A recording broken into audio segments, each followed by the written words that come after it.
Yo, yo, yo, what's up, people? You hear me out there? What's happening? We got here. We got Ben in the house. Ben, it was just Canadian Thanksgiving, right? I think. I'm such a knucklehead. I've been gone from Canada so long, I don't even know exactly when Canadian Thanksgiving is. It was this past week. What's happening? I'm on the bus, and we just stopped at a Walmart, so there's about to be a whole procession of people that get off here. It might be noisy for a minute. I'm not going to go in. I'm going to hang here on the bus and chat with you guys. Just let me know that you can hear me okay. Should be okay. This is I'm using my phone for internet, so you never know. We'll see. I'm going to send a quick text here on live stream now, just so folks know not to call me. Yeah, our LD. Ow, that's my in-ear. I'm sorry. This guy's amazing. He's a fucking cool ass person. Nice language on my live stream. I'm so sorry. I really should watch my language. It's all right. It's all right. He's an amazing person. Well, thank you. That's what I meant by that. It's okay. Take care. Everybody be safe. Not that I don't cuss in my videos. I do, but I try and keep it mellow for folks out there. No. And I'm a big streamer myself. So, hey, back at the chat. You guys are amazing as well. Thanks for tuning into Pete. Good to have you all here. It's a big community, all of us. Joe's in there quick and early with a super chat. So let's get to it. It's in 2003, I played bass in a band called April 6, produced by Howard Benson. Oh, okay. Evan Kilburn, drummer named Evan Kilburn. Say Ferris. I know Say Ferris. I don't know Evan though, I don't think. But Howard Benson, I'm of course familiar with, although I've never worked for him before. Pull this shade down here, just to make it easier to read the screen comments. That's better. Yeah, I don't think so, man. But of course, familiar with Say Ferris, but just don't know of that particular drummer. But thank you for the super chat. I appreciate that. What else we got here? Hi, Barge. What's up? How you doing? Let's see here. I'm in. We're still in Tennessee right now, so on my way to Virginia. We played in Nashville last night. It was a great gig. I actually had a blast. And I've spent the morning watching my buddy Matt Logg, who played drums with ACDC last night at Power Trip. And I'm just like so stoked. I was just basically watched the whole show almost on YouTube, as you can do these days. Not the same as being there. But at least phones sound pretty good now, and they pick up all the low end and everything. They don't always distort. So I got a pretty good idea. He just absolutely killed it.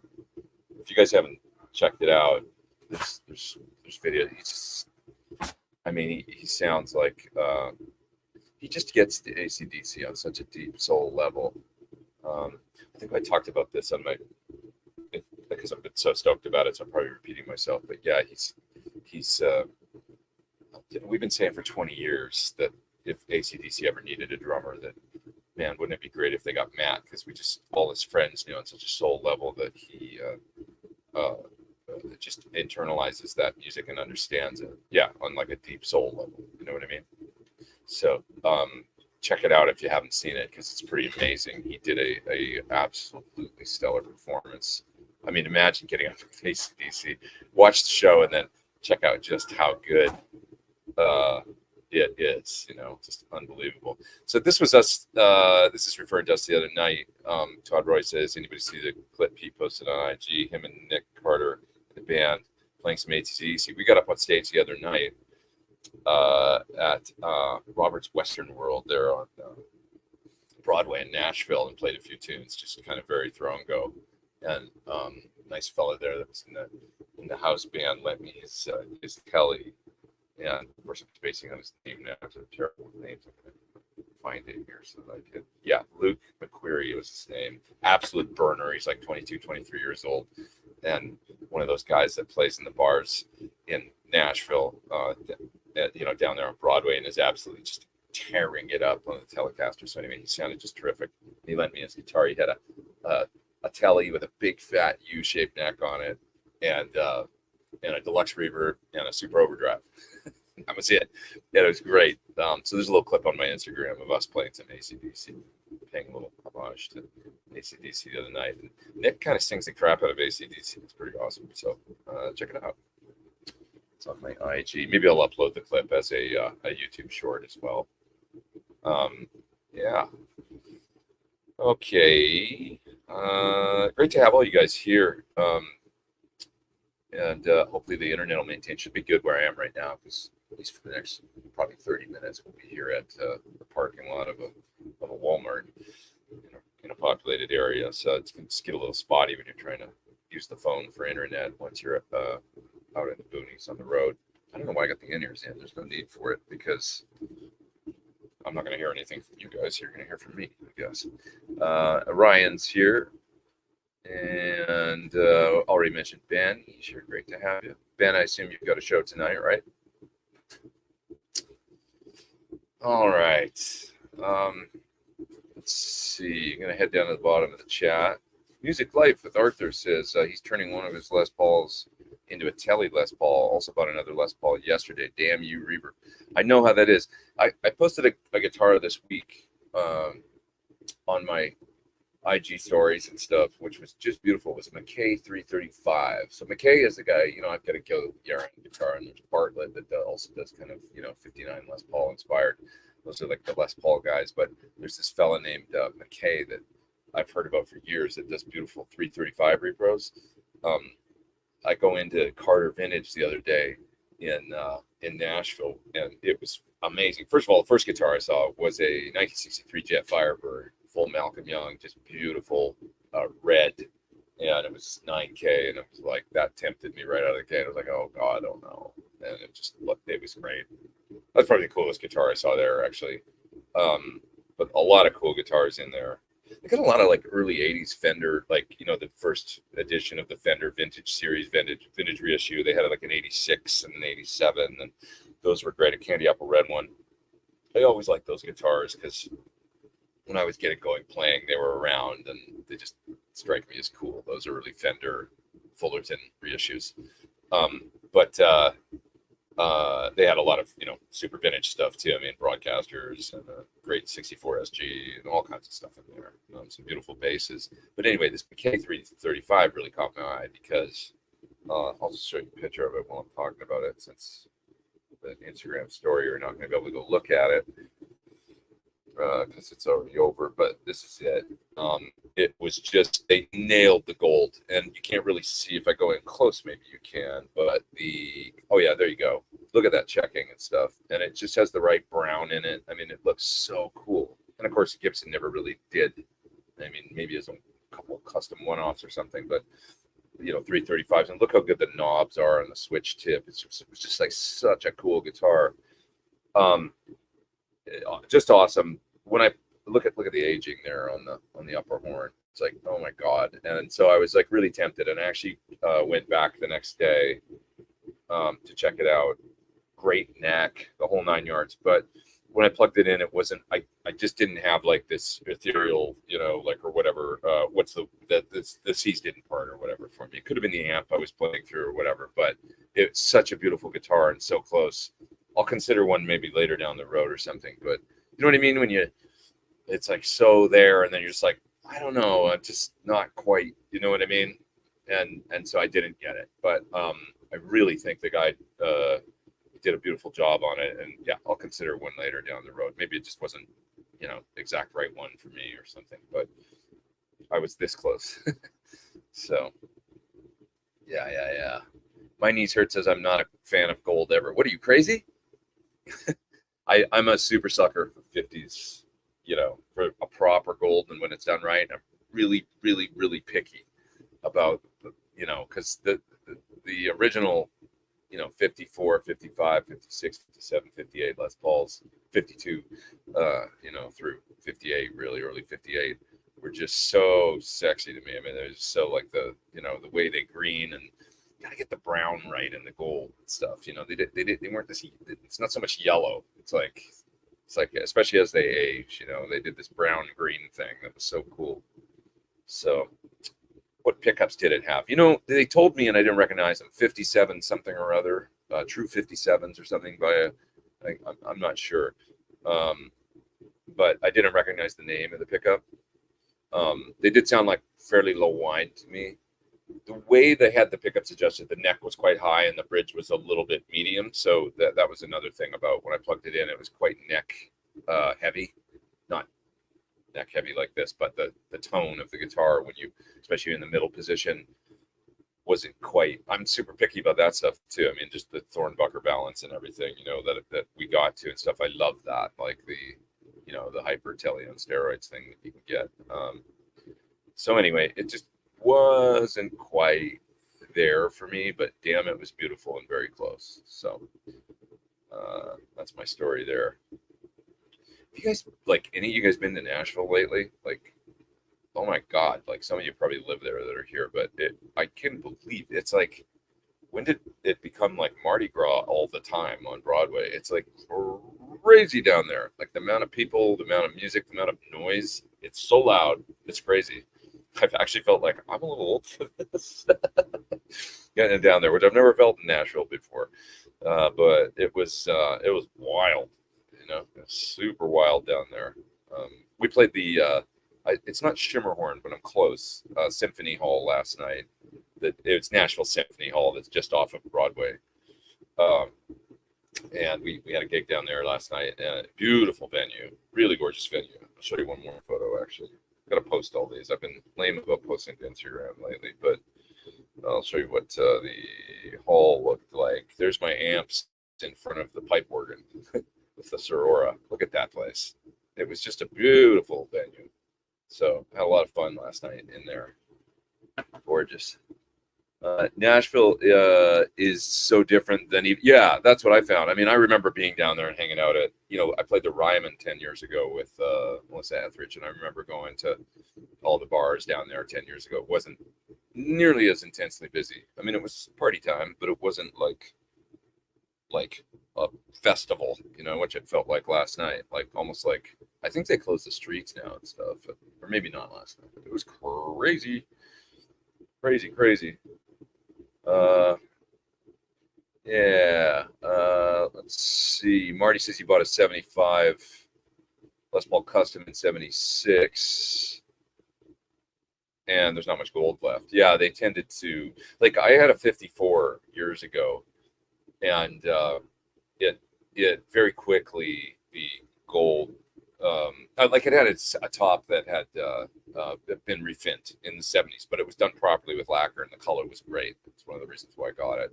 And it was already getting green around the edge again. So when I got it, it was the 90s. So the finish was probably 15 years old at that point.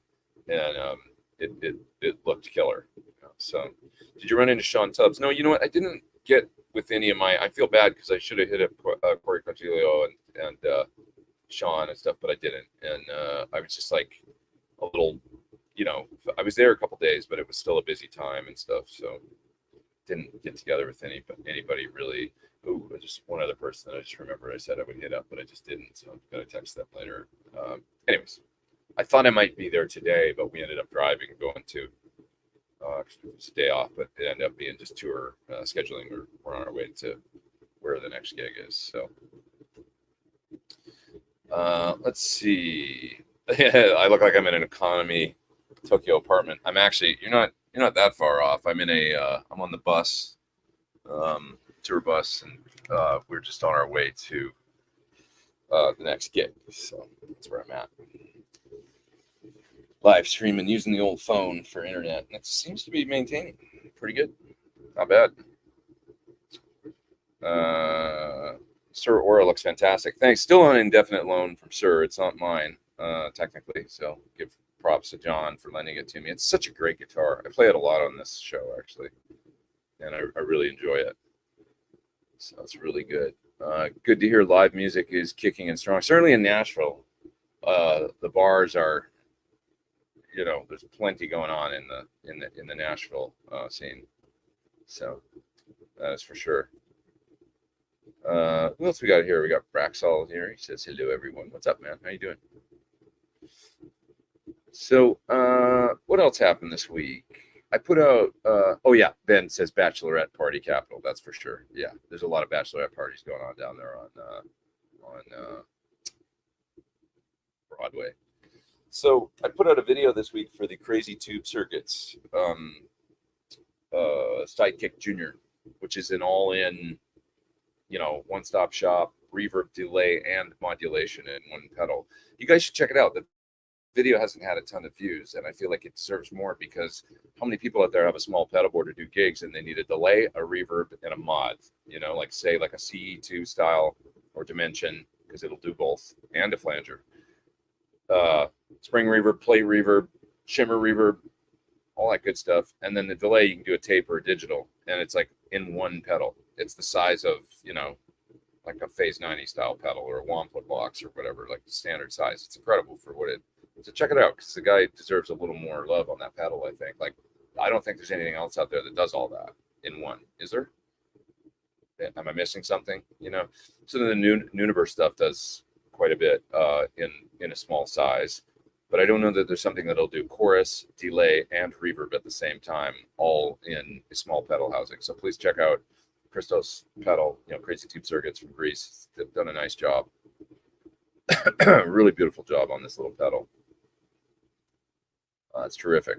So hope you're having fun on tour. Yeah, great. I mean, we had a great show last night. First one was cool, and then there's a couple little things, and then you tighten them up. And then the last show last night, I actually have very little it was like, well, that was cool. Went really well, and in a nice venue. The sound was great, getting the ears all dialed in and everything. Sounds really good. So, yeah, very very happy with it.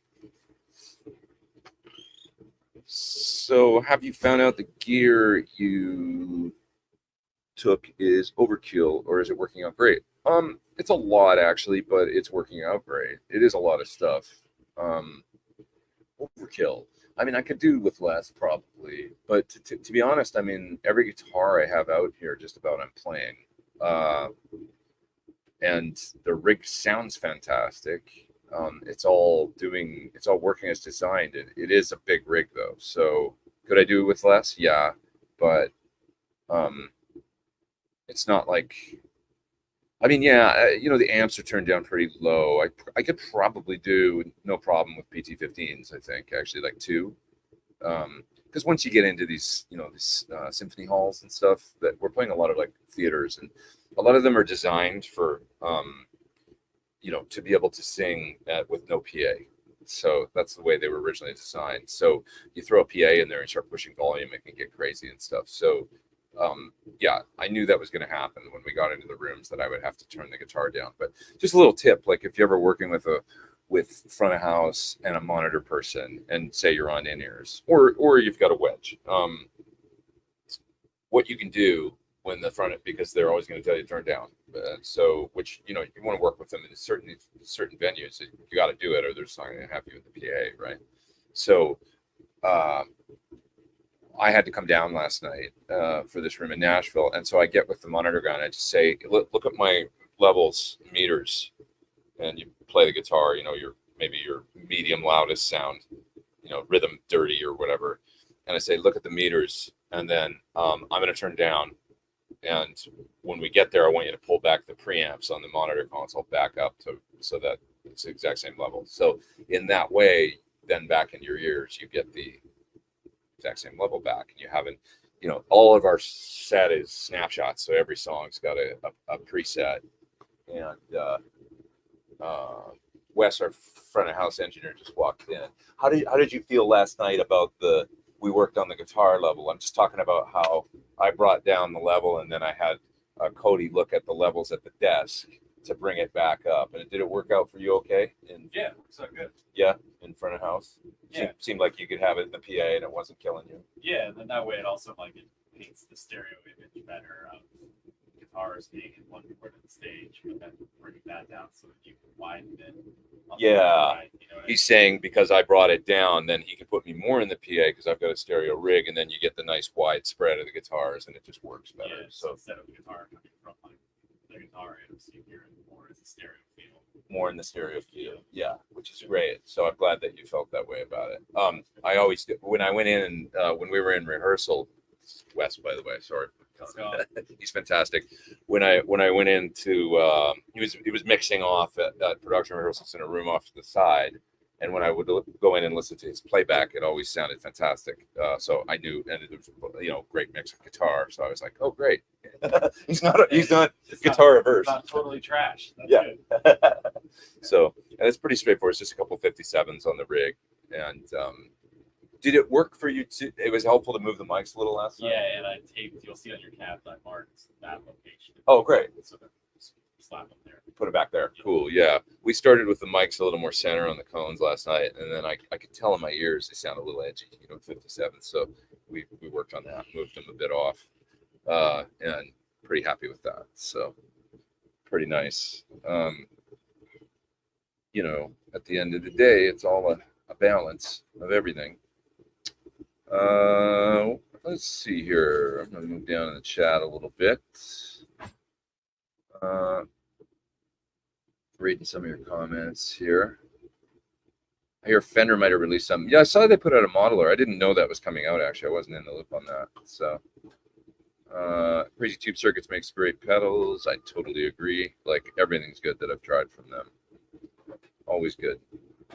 They have good ideas, too, for new, like the Sidekick and other pedals. The Unobtainium, I've got that on my board right now. Really, really good pedals. I want to give a shout out to this pedal called the Hotlanta, and I'm forgetting the name of the company now. Can somebody Google it for me? Hotlanta Overdrive. That's supposed to do the Allman Brothers thing. I'm you guys know me by now. I'm forgetful. And somebody posted in the company. It sounds really good. I plugged it in last night because I'm going to make a demo of it while I'm out here on the road. They also sent me another pedal to do. It's a nice dual overdrive with boost. They call it a dual overdrive because it's actually a dirty boost and actually adding another layer of a little bit of grind. But just forgetting the name. But I plugged it in at soundcheck last night, and that Hotlanta pedal sounds really great. It's supposed to do the Allman Brothers thing, kind of, inspired by, Dickie Betts and stuff like that. It's got that, Dwayne and stuff. It's got that kind of Marshall, but a fatter Marshall, maybe. I don't know if it's JTM 45 or Marshall Super Bass sort of voice, but it does it really great. It's got a great sound. So, yeah. One thing I wanted to mention. I'm waiting still for a minute for a return email from the guy that I picked for the pedal giveaway a couple weeks ago, which was the Catlin Brett pedal, the Dirty Little Secret. And I never heard from him. So I've emailed him twice now. So you may still win if you give me an email, because if I don't hear back from him, I'm just not going to, I'm not going to wait forever to hear back. So it's been quite a while now. It's been a week and a half or something. So I'll select another winner if I don't hear within the next couple of days from him and get it out to somebody else. So we'll see. What else we got here? Let's see. Sorry, my eyes are bad today. Happens. Pulling in on the chat here. 231 watching and 78 likes. Hit that like button. Yeah, I appreciate that. If you guys do, please. It helps spread the video far and wide across the internet. Yeah. Okay, I'm moving down in the chat. Any thoughts on running a quad Cortex 4 cable with a PT15? Losing that snappy attack on lower gain when I hit the strings might just be a digital thing. That's interesting. I mean, you just have to make sure all your gain staging is right, and that you've got it all just configured, so that it's as close to. I mean, the first thing I would do is plug in with no effect loop involved. Just plug into the quad and then take the output out of the quad that you're using as the send to the front of the amp, and you'll probably need to use an isolations transformer on that so that you don't have a ground loop. That's number one. But just listen to it and make sure the gain is exactly the same. Do it using a clean sound. If you feel like when you're plugging in there and then you're going to the amp that you're missing something, it's You know, it's a little bit of intangible at that point. It should be the exact same volume, you know, in and out, and you know, maybe record it and then listen back to it. Like sometimes I find when I'm playing and then I plug things in and I'm playing again, like my ears are playing tricks on me, or I'm like thinking I hear a difference, but I don't know if I do. So if you could record somehow into your, you know, into a DAW or something and listen and compare the two clips of you playing, you know, yeah, maybe even like use a looper pedal to loop something into the, then you'll be digital anyway, because it would be a looper pedal in front. But you know what I mean? Just listen back and see if there's really a difference there, or if it's just a little bit of a feel thing. I guess there's always a compromise, you know, when you're, the more stuff you hook up, the more you're, you know, getting away from straight amp, you know, cable guitar. But I would just try and just make sure the gain staging is all totally correct. One thing is always to use a relatively clean or just on the edge of breakup sound for doing that stuff, because once you get into heavy distortion, it's compressed and you can't really tell if the gain is the same and stuff. So what's your favorite song so far on this tour? I don't know, I gotta think about that. I gotta play a little more. There's some really fun ones that aren't, you know, like I love playing the Simple Minds tune we do and stuff, because it's just so got a really stereo sound going in my in-ears, and it just sounds massive with the keys and everything. So that's really fun. What else? I mean, we play some ACDC. That's always fun. Trying to think what else we do that's super fun.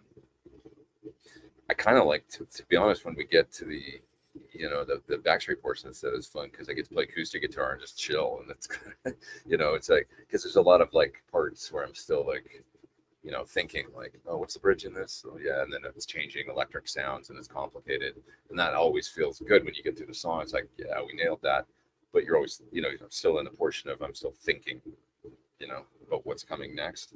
Something about when you can just play acoustic and look out at the crowd and groove out, and they all love those songs because they're really there to hear those, I think, a lot. So it's actually kind of fun doing some of those on acoustic. Yeah, Missing Link Audio, that's the company that makes the Hot Lana. Really, really nice sounding pedal, so props to those guys. I'll be doing a video of that soon.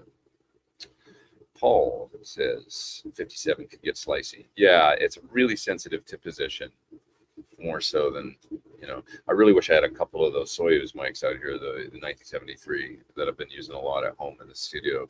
Those sound just terrific on electric guitar. It'd be nice to have two. I've gone so far as to carry my own mics for live gigs before, but I'm not about to do that. I don't think much in the future. It's just, you know, you carry around $700 microphones or whatever, and they can get damaged and stuff. It's just, I'll keep those for the studio. And 57s always do a good job in the PA. So, not saying I won't ever do it again, but Ryan says pedal giveaway still. Yeah, maybe. Let me see if I hear back from the guy within the next few days. If not, he might just not, might have been busy or something, didn't check his email, but we'll see. Do you like phaser or univibe? I like them both for different things. I mean, the thing that a phaser, like, you know, Van Halen or whatever, a univibe wouldn't sound right, but Robin Trower, or, you know, the phaser wouldn't be. Well, I guess he used phase 45.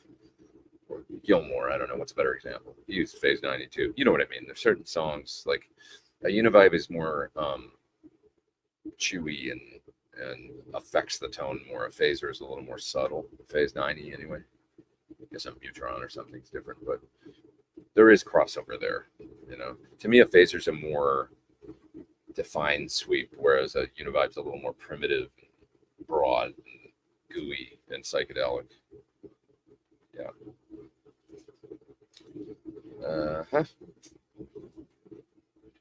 Short question. Have you ever heard from the St. Rock Imperium Live modeler device?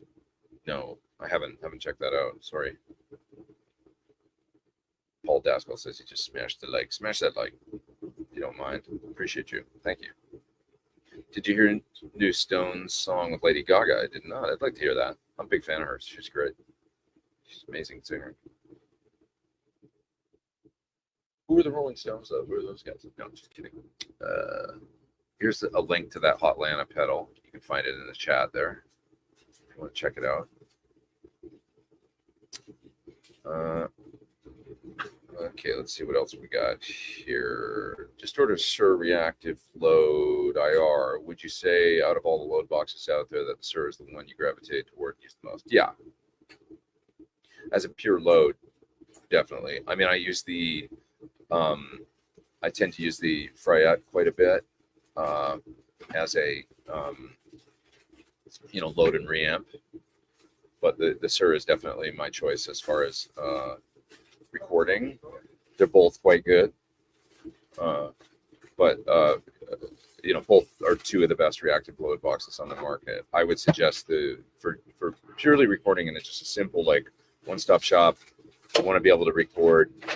I want to be able to get the signal into my DAW, get a great sound. I need to do it silently. There's no doubt the reactive load IR is, top choice.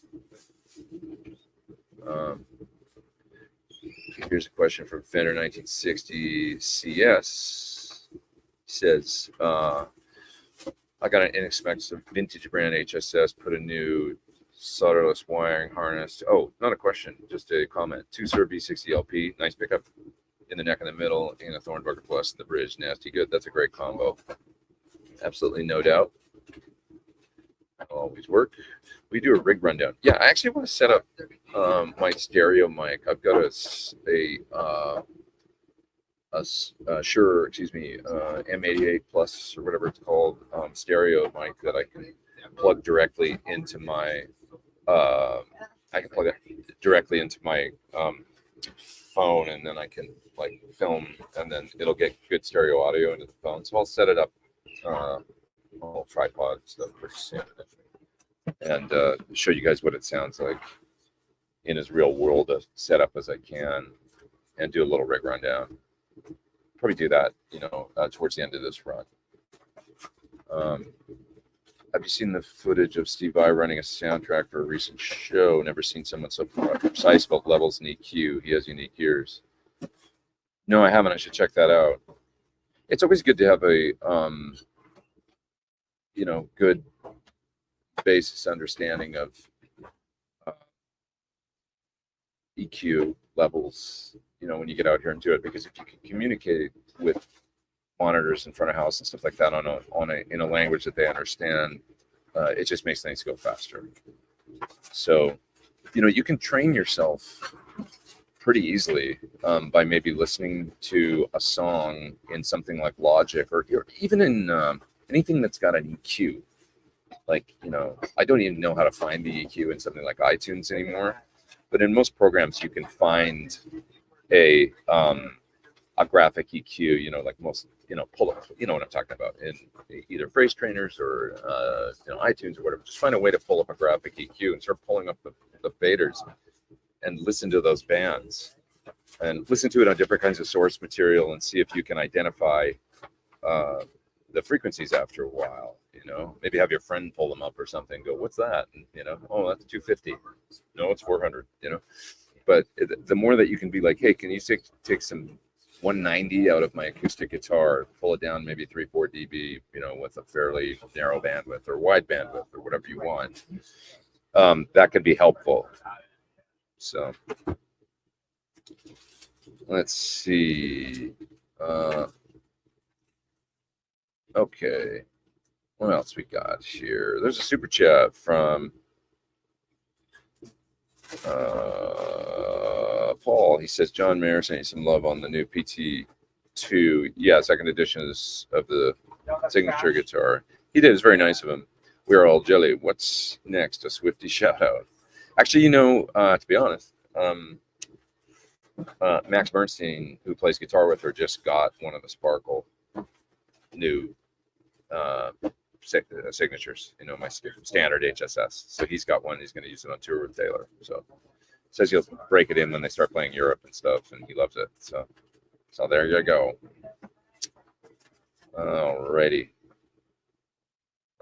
Let's see. 57s are so versatile. I use on amps and my snare drum. They really are.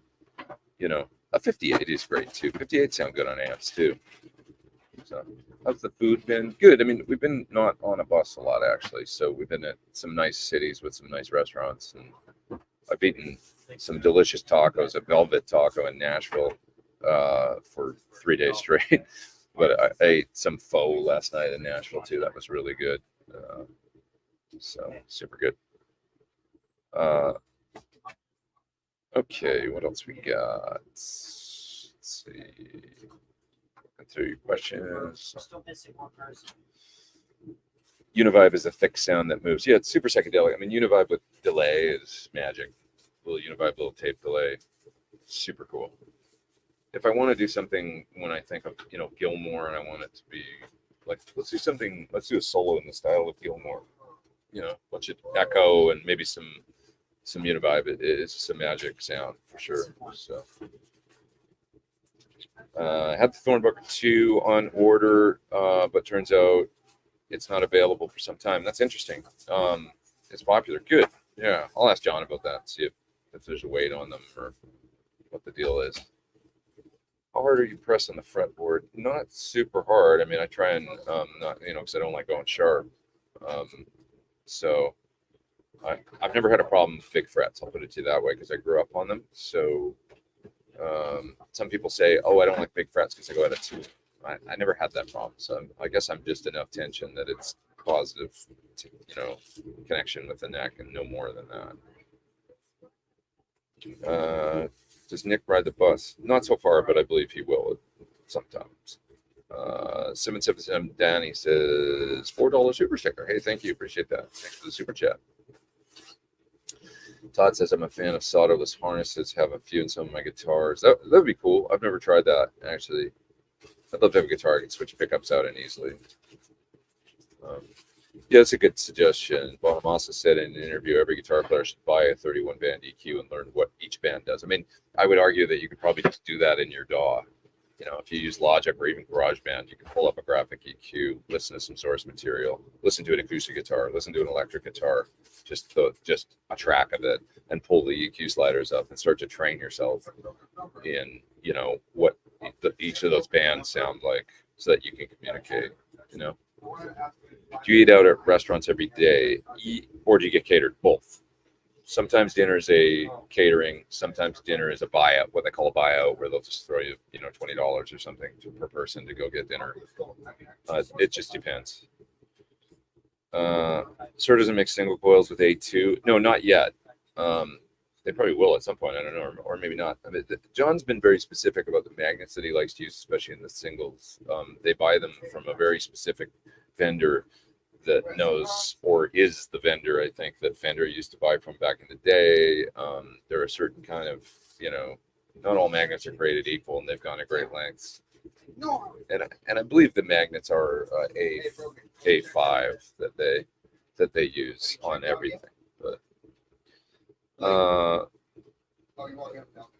so wondering what the best version of the 335 is, in my opinion. I'm going to buy my first hollow body and have a budget of 4K Canadian. I mean, a Gibson, if you can find like maybe a used,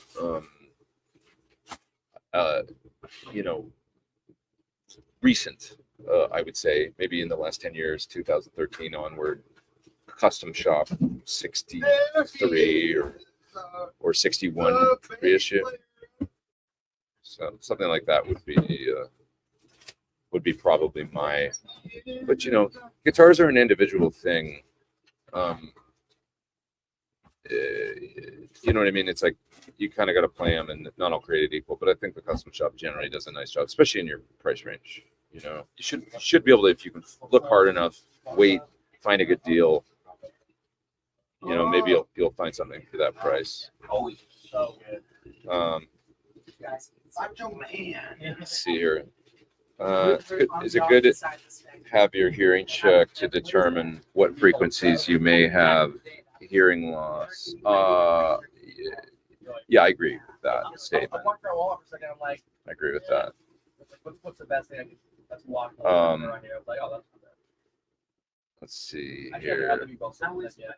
Vi is always sensitive to EQ, not wanting it to be ice picky or too forward because his lead tone is basically the voice of the show. fuck? I regret it after eating, so I don't eat that shit. Yeah. Anytime with the vinegar. Yeah, that's like how it seasoning. I'm just gonna put it back so these guys can talk. Took me back. I was like, this is. No, it's okay. I don't want to bogart the, there's nobody up front right now, right? Not that we know. Sorry? Not there? Yeah. Yeah, I'll just sit up there for a few. And you guys can talk. I don't want you to feel like, that's not fair. Sorry, guys, just 1 sec. We gotta open this door and we're moving.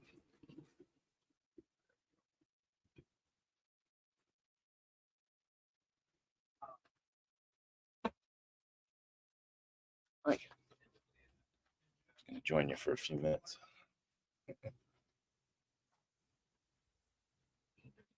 Okay, let's see here. Jason Wiedner says, until you learn to hear frequencies, you can use pitches to get the same result. How do you do that? Is there some program or something? I think that's maybe a more complicated way, to be honest. I'm not sure about exactly like if there's a program or something you would do to do that, but I would say that it's a little more complicated. I think just literally getting an EQ and just putting up some source material and pulling up the faders would be the way I would recommend. Okay, Philip Asby says, do you get to sing any harmonies? Yes, I do. I do, actually. 1 mile, turn right on I-40 East. Hello, Pete Thorn. Hello. Oh, that's fine. No worries. No worries. Okay. Love Univibe with the Blues Breaker. Yeah, that's a good sound. For sure. That style of drive with a Univibe and a little echo. Stealth Spirit says, I imagine scallop frets would be easy to press sharp notes. For sure. It definitely, you have to kind of be careful. But like I said, I kind of grew up with that style of, pretty early on, I had shredder guitars that had 6100s, so I had to learn how to not go sharp. You just have to be careful, not push too hard. I've never really thought about it because I always had guitars with big frets from the early days. So sitting in the front of the bus.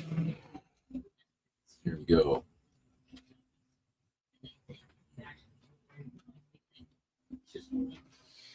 On the road. Let's see.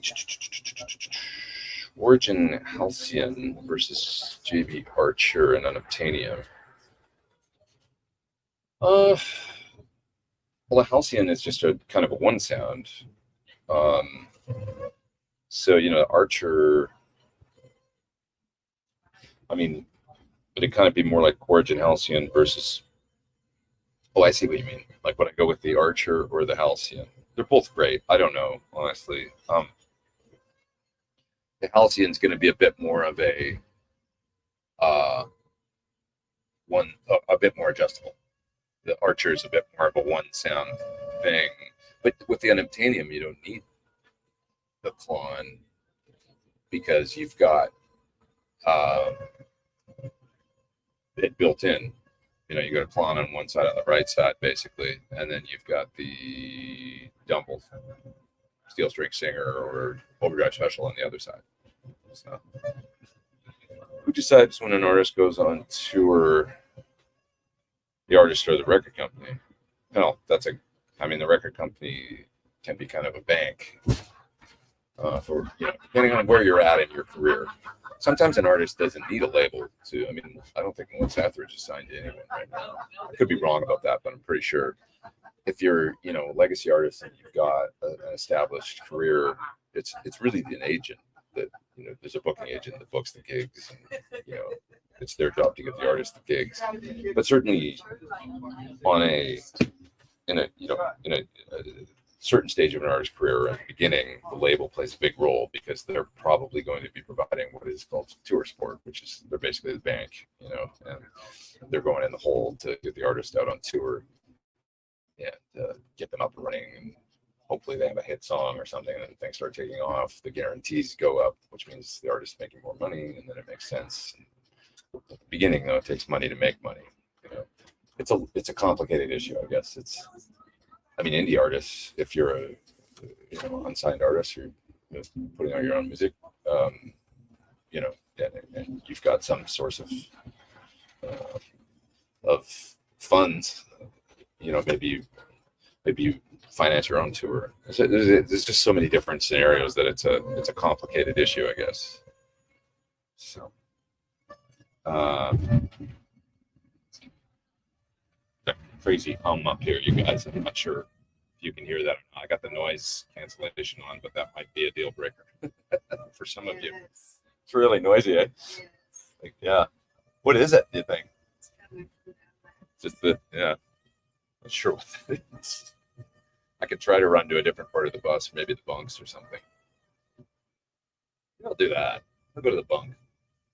That's all right. Let's try a different part of the bus. You guys see the whole thing?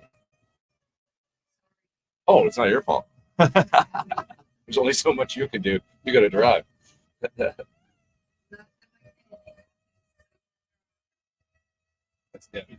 crazy.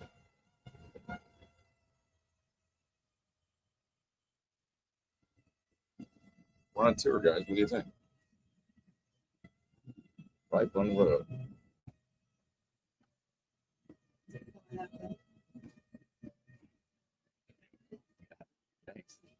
I try and not drop my laptop. Yeah, like, yeah. That, you can watch it. It's, it's I went to my buddy's house. Last few days. They got a whole house for you. Like two that's guys. huge to my This is the bathroom, right? You guys want to see the bathroom on the tour bus? It's like that. It's not fancy. Not bad, though. Oh, just managed to rip my whole nail off. That's awesome.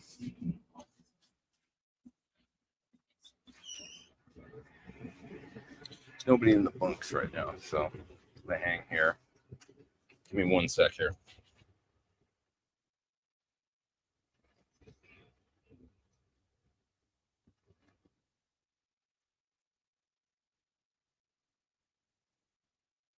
Yeah, that's not good.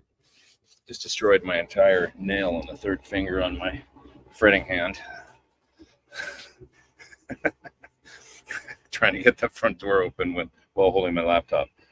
Oh, sorry, it's not my fretting hand, my pick hand. That's what I meant. All right, relatively quiet in here. I'm going to hang for another. This is going to be too long. I think I'll go for an hour today just because this is somewhat stressful. All right, what else we got here? Why don't pedal demoers, I'm a peddler. Why don't pedal demoers explain or show on a DAW where a pedal's frequencies sit in a mix? Or is that too nerdy or too much work?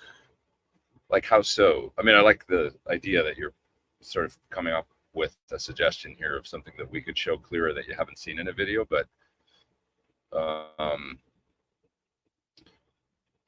I mean, to be honest, I feel like I do that. I mean, because I always play a song and sort of have the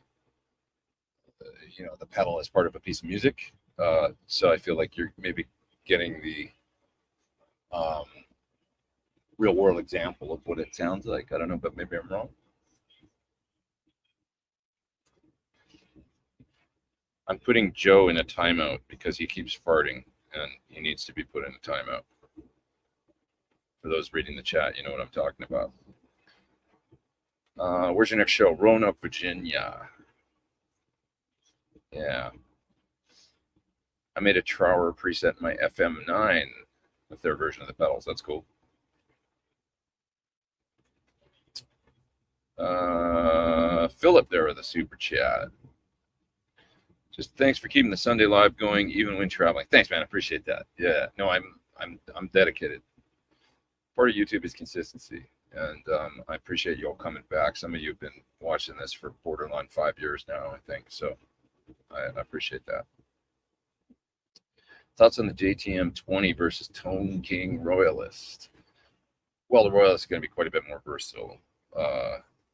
The JTM 20 is really cool, but it does that one sound, whereas it's going to get you the JTM 45 thing, whereas the Royalist got more power and going to be, also give you kind of a pretty close to true plexi voice or metal panel. Peter Thorn seatbelt. No seatbelts on buses. This thing hits something, I'm going to fly into the back door right now. That's just how it goes. Got to trust Debbie up there to drive us. Keep us safe. Alive. All cause person doesn't what 800 hertz sounds like they can hum or whistle the pitch to the engineer. All right, what else we got here? Let's see. Have you noticed younger modern guitarists play with very dark tones? Yeah. It's one of the things that people do with modelers that is a mistake, I think. And, something that's really pleasant to listen to when you're practicing isn't necessarily what's going to cut in a mix at all. A lot of guitar tones, on classic records, if you were to solo them outside of the mix, they would probably sound pretty heinous to you, like just not pleasant. When you're trying to slot in a mix with loud bass and drums and vocals and everything, you got to find your place in there. It's part of why an AC30 is so brilliant, because it's all sort of cutting upper mids, the blizzard of nails and all that, and they just cut through a band. At 30 watts they can sound louder than a dark amp that's 100 watts. So you want to find your place in the mix.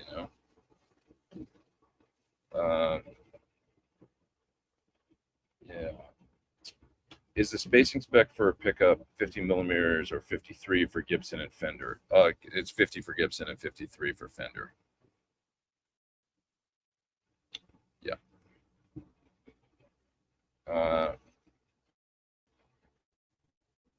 Let's see.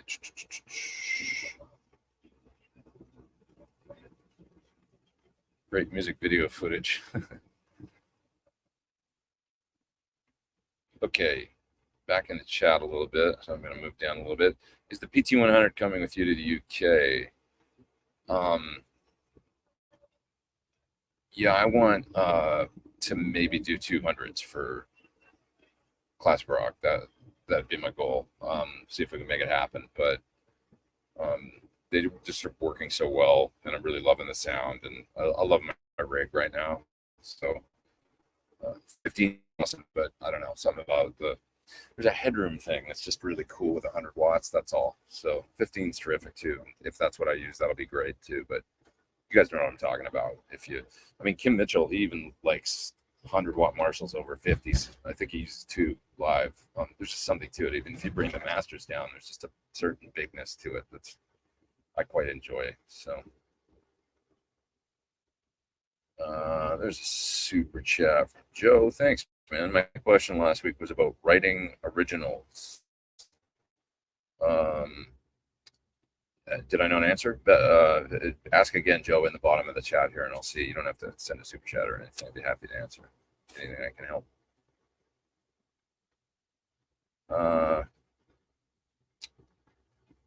Let's see. Mystery touring with Nick Carter of Backstreet Boys fame. He's out doing a tour called the Who I Am tour.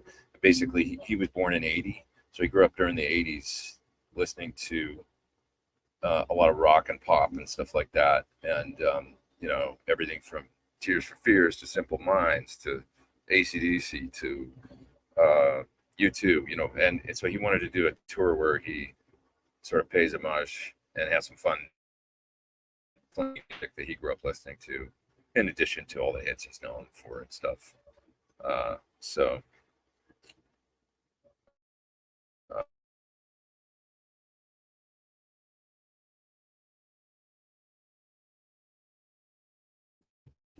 streams drop a little bit, internet can be sketchy. Other guys, it's difficult to do the I'm half worked up as well for now.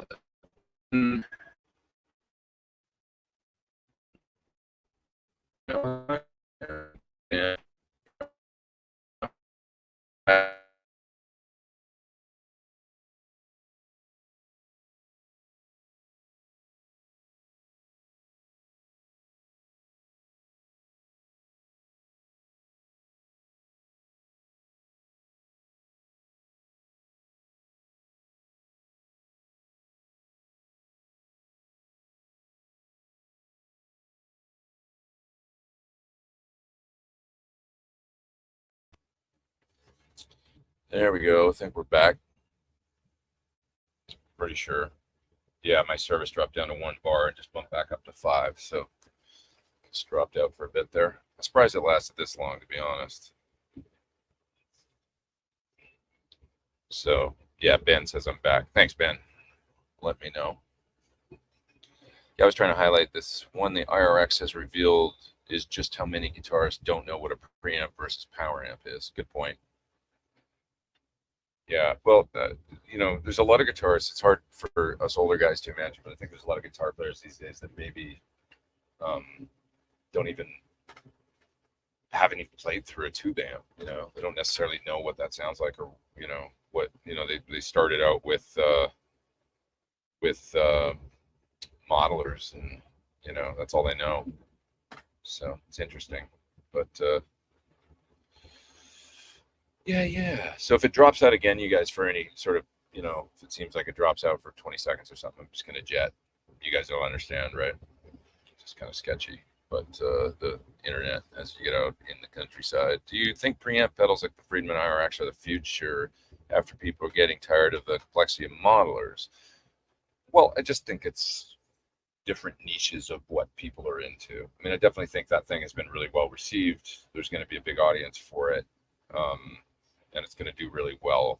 And I think there's still going to be people that love the Axe Effects, and there's going to be people that love the Quad Cortex and the Helix, and their Head Rush or whatever, and also love amps. It's just there's different factions and different ways to get work done these days. So that's all. I don't think one's going to replace the other or anything like that. So, yeah, that's just my opinion. But the days are gone where I put my PV VTM 20 at full volume as a teen and the neighbors didn't complain, but my dad did. Your dad was just closer to it. VTM 20 is a pretty cool amp. Those are, they have a little cult following, those VTM 60s and 120s, because you could basically get a total Jose sound out of them. They were basically Jose Mod Marshalls in one setting. Pretty neat amps. They do sound good. Just over 3 years since EVH passed. That's right. Yeah. We all love Eddie. He's the man. He is the man. Let's see here. Scott says he just got an IRX and it sounds great. Yeah, I really like that thing. It's very good. Dave did a great job on it. Can changing tubes help brighten a darker amp? Depends. Sometimes. I mean, like, generally speaking, it's not the weight of voice. I mean, you can go to a tech and have them put in a different value bright cap, or maybe change a part here or there if it's a simple, point to point or relatively simple circuit board amp, like a Marshall or a Fender. But if, for a quick change, if the amp's got JJs in the front end, the JJ ECC 83 can sound quite dark or veiled. And if you put something like a tongue soul in, you'll be like, oh, wow, there's actually a fair amount more high end in the signal. That's what I think. I mean, that's an example of extremes, the JJ versus the tongue soul. Tongue souls are too bright for me for some things. I think people like them in boxes and stuff that's chimey, but that's supposed to be chimey.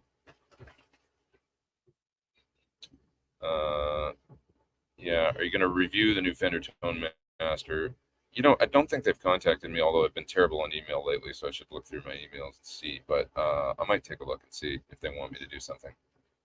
I'd be happy to, actually, if they want me to. I like doing stuff for Fender that I can do like that. Yeah. This week, I'm going to try and get a video done for that Hot Lana pedal, as well as another one that they sent me. I'm trying to think of what else. I've got a Game Changer Audio pedal out here to make a video of, so I'm going to do that pretty soon. And also some sort of rig rundown, I think.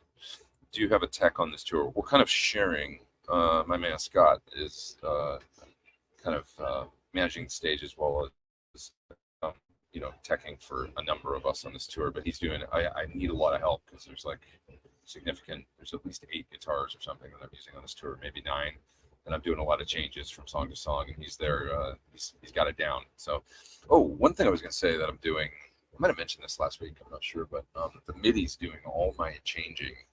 It's like Ableton's actually like doing all my pedal board changes, which is the first time I've done that on a tour, and I've always wanted to try it, and it's pretty amazing. So I could just like it might look like I'm faking it because I'm not hitting anything on the floor, and I'm going from literally from sometimes acoustic to electric, sometimes from a super clean sound to a dirty sound, or vice versa. And I'm just like down front in the front of the stage, and it's all happening. But it's pretty amazing to just keep your mind and hands on the guitar, and then have the box or the computer or whatever doing all the changes. It's pretty neat. Love it, actually. Interesting. Patty says, thanks for sharing and guitar playing. Thank you. Appreciate you. Thank you.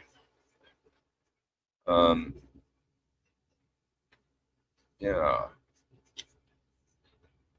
Well, it's 12:43. I think I'm gonna peace out here pretty quick, you guys, and get going. Let me check and see where I'm gonna be next week. I'll be doing this again. That picture's cool. I just want to show you guys that weren't here at the beginning. That picture of my rig last night in Nashville at the Symphony Hall. That pipe organ back there. 200-watt amps, but dominated by a pipe organ. Signal's getting bad, so if it drops out, I'm just going to go. But I was going to look in Master Tour here, see where I'm going to be next week, see if it's a day off, see where I'm going to be. So if we're doing the live stream, let's see. Okay. So I can tell you where I am at. Thursday, Friday, Saturday, Sunday. It is actually a gig day next week. Walt Disney Theater in Orlando. So we play next Sunday. We have a sound check at 3:30 p.m. till 2:30. So our sound check is at 3:30, which is normally I start this around 11:30, 11:45. Yeah, next week what this might be is me starting the live stream kind of as I did with Fight for Fighting. At the usual time, I'll probably maybe it might go a little early, 11:15, something like that, and I'll go for an hour or so, just like I have right now, and then we'll get into sound check. Maybe I'll leave the stream running or something and see how that works. Do our band sound check. Try and hook up my my Shure mic again, turn off echo cancellation, see if that works, see if I can get a better sound at sound check, maybe live stream a bit at the check next week in Orlando. Sounds fun. Didn't work so good, some of the ones that I did out there on the road with Fight for Fighting, I know, but maybe I can make it work better for you guys next week. It'll be interesting. Does that sound good? Sound all right? Yeah. Well, great to hang with you all. Let's take a look at the last few comments here. Thanks, says Joe. Good luck. Appreciate you. Ben says he's live tonight at 8 p.m. My faithful moderator. Thanks, Ben. Everybody check out Ben's show tonight. And Ian says we're all just happy to hang. Happy to hang with you, man. Appreciate you. Thank you. Have a fun show. Great upcoming week. Thank you so much. Thank you. Patty says have a great show. Thank you. Yeah, we're having fun out here. Always got to try having fun. Guys, I'm taking a little trip actually to Japan in about 3 weeks. So I'm going to go over there and I'll hit some guitar stores and stuff. Probably either do a little live stream or take some video, that kind of thing. And just a quick hit over there for about 5 days. I haven't been back for 4 years. 5 years. Can't wait to go back. I guess it's been 4 years. I cannot wait. So that'll be a fun one. Miss all the guitar shops and friends over there. Good time. Just looking forward to T50. Me too. Always takes time, but we're working on it. Ryan says his son is in Japan. That's cool. Yeah, no worries. All right, fellas, I'm going to jet. And I will see you next Sunday about 11:30 or 11:15, 11:30 a.m., something like that. Take care. Have a great week. Thanks for your super chats. Thanks for always being here. Appreciate you. Take care.